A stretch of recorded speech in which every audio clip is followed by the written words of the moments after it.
یہ مجھے بتائیے کہ ایک ایسے وقت میں جب غزہ کی صورتحال آپ کے سامنے ہے، کشمیر کی صورتحال آپ کے سامنے ہے، تو پھر کس طرح سے دیکھا جا رہا ہے ہیومن رائٹس کمیشن اور ہیومن رائٹس کی جو مختلف ادارے ہیں، تنظیمیں ہیں، وہ غزہ کی صورتحال کو کیسے دیکھ رہی ہیں؟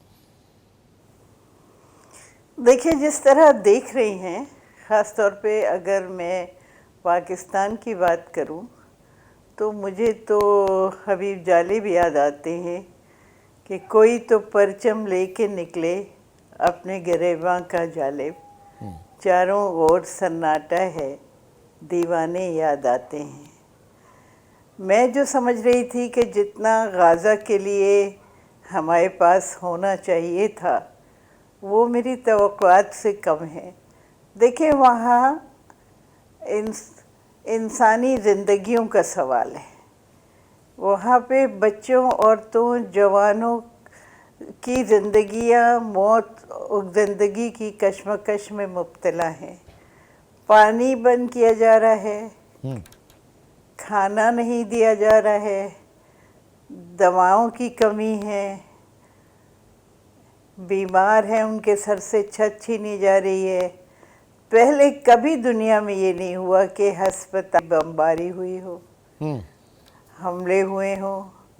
تو یہ جو صورتحال ہے، آج یونیورسل ہیومن رائٹس ڈے پہ تو یونائٹڈ نیشنز اور جو دنیا کے سویلائز ملک ہیں جو اپنے آپ کو کرتا دھرتا کہتے ہیں ہیومن رائٹس کا، آج تو جنگ بند کر دینی چاہیے تھی۔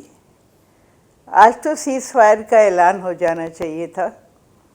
یہ دنیا ہماری کس طرف جا رہی ہے؟ نہ ڈیموکریسی ہے، نہ ہیومن رائٹس ہیں۔ دیکھیں، ان ملکوں میں لاکھوں کی تعداد میں لوگ سڑکوں پہ نکل رہے ہیں اور کہہ رہے ہیں سیز فائر ناؤ، لیکن ان کی حکومتیں سنی نہیں رہی ہیں۔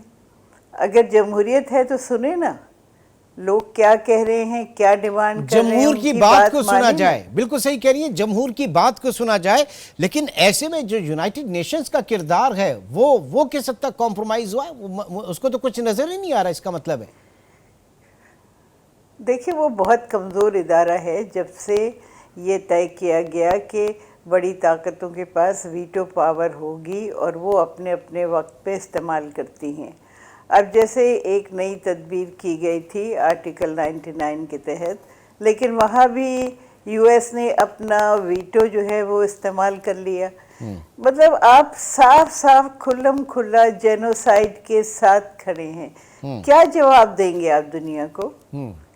کیا کہیں گے آپ اپنے لوگوں سے کہ ہم جو ہے جینوسائیڈ کے، ہولوکاسٹ کے ساتھ کھڑے تھے؟ اتنا بڑا جینوسائیڈ تو آج تک ہوا نہیں ہے دنیا میں۔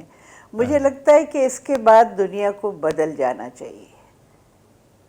اگر ابھی بھی ہم بحیثیت انسان اتنی بڑی وائلیشن کو روک نہ سکے، اگر ہم اب بھی امن کے لیے کامیاب نہ ہو سکے تو پھر کب ہوں گے؟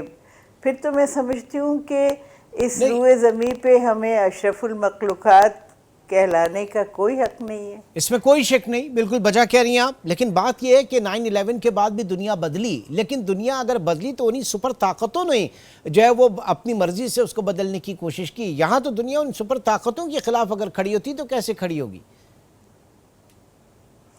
دیکھیں، اب جو جتنے ملک میں لوگ لاکھوں کی تعداد میں کھڑے ہوئے ہیں وہ اپنی حکومتوں کے ساتھ تو نہیں کھڑے ہوئے۔ اگر آپ یورپ اور امریکہ کی بات کر لیں، آپ اگر ایشیا دیکھ لیں، آپ اگر افریقہ دیکھ لیں، تو جہاں بھی لوگ کھڑے ہیں وہ اپنی حکومتوں کے ساتھ نہیں کھڑے ہیں، وہ کھڑے ہیں غزہ کے لوگوں کے ساتھ، وہ کھڑے ہیں جینوسائیڈ کے خلاف۔ میرا خیال ہے کہ خاص طور پہ میرا مطالبہ مسلمان حکومتوں سے، حکمرانوں سے یہ ہے کہ اگر آپ ایک ساتھ مل کے اکٹھے آواز اٹھا کے ایکشن کریں وہاں پہ کوئی، تو کیوں نہیں آپ اسرائیل کو روک سکتے؟